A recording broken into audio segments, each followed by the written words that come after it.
तो देखिए, राज्यसभा सांसद कार्तिकेय शर्मा ने खाद्य प्रसंस्करण उद्योग मंत्रालय से कई अहम सवाल किए। खाद्य प्रसंस्करण उद्योग राज्य मंत्री प्रहलाद सिंह पटेल ने उसका जवाब भी दिया। देखिए, आपको ग्राफिक्स के जरिए समझाते हैं किस तरीके से यहाँ पर सवाल जवाबों का सिलसिला चला है। कार्तिक शर्मा ने कहा, अब तक कितने जिलों में एक जिला एक उत्पाद योजना लागू की गई। कहा, अब तक 713 जिलों में एक जिला एक उत्पाद योजना लागू की गई है। तो इस सवाल का जवाब दिया है खाद्य प्रसंस्करण उद्योग मंत्रालय ने। देश के हर जिले में ये योजना कब तक लागू हो जाएगी, कार्तिक शर्मा ने कहा। लिखा, 7 राज्यों के नए जिलों में ओडीओपी की सिफारिश नहीं की गई है। पश्चिम बंगाल में भी देखिए इसको लेकर आगे तेजी से काम हो रहा है।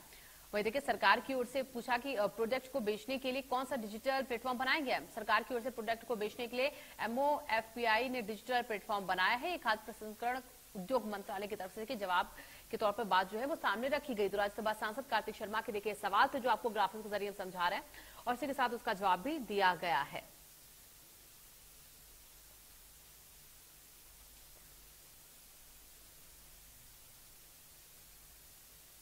तो इसी के साथ देखिए अगला सवाल क्या था, इस योजना को लागू करने के लिए देश में कितने इंक्यूबेशन सेंटर और स्टार्टअप स्थापित किए गए। इस योजना को देखिए जवाब देते हुए कहा गया कि लागू करने के लिए देश में 76 इंक्यूबेशन सेंटर और स्टार्टअप की शुरुआत की गई है। तो इस योजना से कितना राजस्व मिलने की उम्मीद है, ये सवाल पूछा गया सांसद की तरफ से। लिखा गया, PMFME योजना के तहत राजस्व मिलने का फिलहाल अनुमान जो है वो नहीं है। जब राजस्व से जुड़ा सवाल तो उसमें कहा भी कोई इसका अनुमान नहीं है। वही एक और सवाल किया गया कार्तिक शर्मा की तरफ से। कहा, इस योजना के जरिए युवाओं को रोजगार मिलने की कितनी उम्मीद है।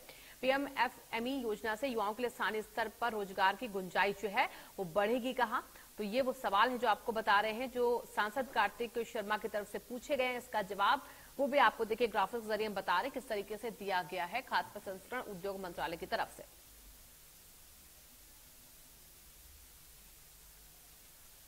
देखिए, राज्यसभा सांसद कार्तिकेय शर्मा ने वाणिज्य एवं उद्योग मंत्रालय से भी कई अहम सवाल किए। वहीं वाणिज्य एवं उद्योग राज्य मंत्री सोम प्रकाश ने सवालों का जवाब दिया। वो देखिए सवाल आपको सबसे पहले बता दें क्या सवाल क्या था। सांसद कार्तिक शर्मा ने कहा, सरकार ने जून 2019 से विदेशी निवेशकों को आकर्षित करने के लिए क्या कदम उठाए हैं।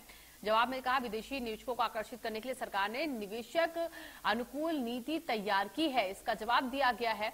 और इसी के साथ देखिए अगला सवाल भी आपको बता दें पूछा गया कि क्या सरकार की ओर से उठाए गए कदमों से भारत में विदेशी निवेश बढ़ा है। हाँ, सरकार की ओर से उठाए गए कदमों से भारत में विदेशी निवेश में इजाफा हुआ है। ये जवाब में कहा गया वाणिज्य और उद्योग मंत्रालय के मंत्री की तरफ से।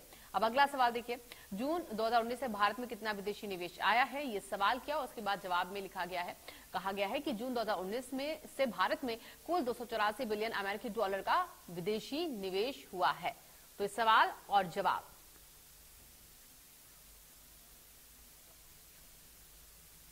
इस बुलेटिन में फिलहाल बस इतना ही, रुकेंगे एक छोटे से ब्रेक के लिए।